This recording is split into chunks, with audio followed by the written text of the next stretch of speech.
I'm Rick Newton, and I teach in the sociology department, part-time instructor. I've been teaching here at Chico State for 12 years, and I enjoy teaching sociology of human stress, sociology of principles of sociology, sociology of human sexuality, modern families, and I've also done special topics class of social dynamics of grief and loss.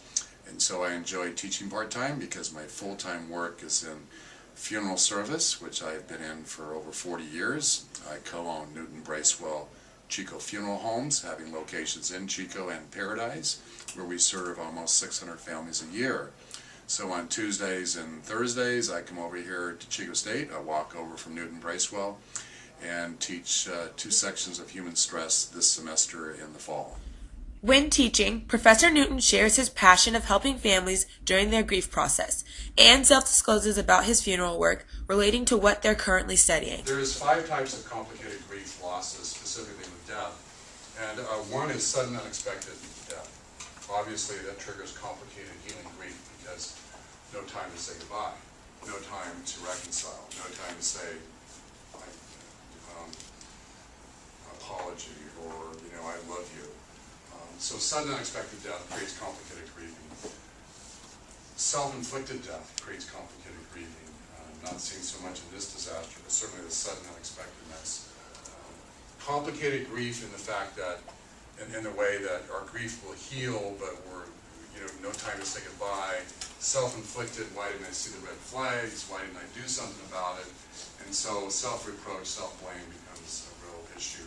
Something that Piston did not do. There was no guilt, no shame, no remorse based on this documentary.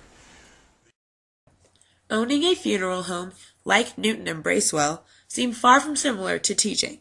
So how did Professor Newton end up here at Chico State? I've been in funeral service since 1970, and as I came back to Chico to work at a local funeral home, I went back to college as a re-entry student, and I majored in sociology, and I did my graduate work here at Chico State in social science, which I didn't need either one of those degrees for my funeral service work, but I did go on the lecture circuit for quite a while doing seminars on grief and loss and bereavement to clergy, nurses, and funeral directors. And after doing that for about a decade, I thought, well, it might be nice to teach at Chico State. So I called Kathy Kaiser, one of my former instructors, and she put a good word in for me in the department, and the department chair, Lori Wormuth, at the time hired me.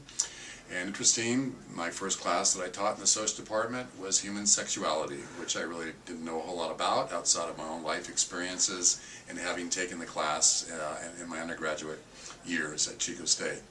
I think my daughter has taught me more as I was teaching that class, as well as my students. But it was an interesting experience, and since then I've enjoyed occasionally teaching human sexuality, but my favorites are principles in sociology and sociology of human stress. As a professor, I think is a good professor. He's really approachable with just questions in general, and he teaches a stress class, so he's really approachable in life situations as well. I think he has a lot of experience with grieving and mourning in the community, and he's actually really good with this class.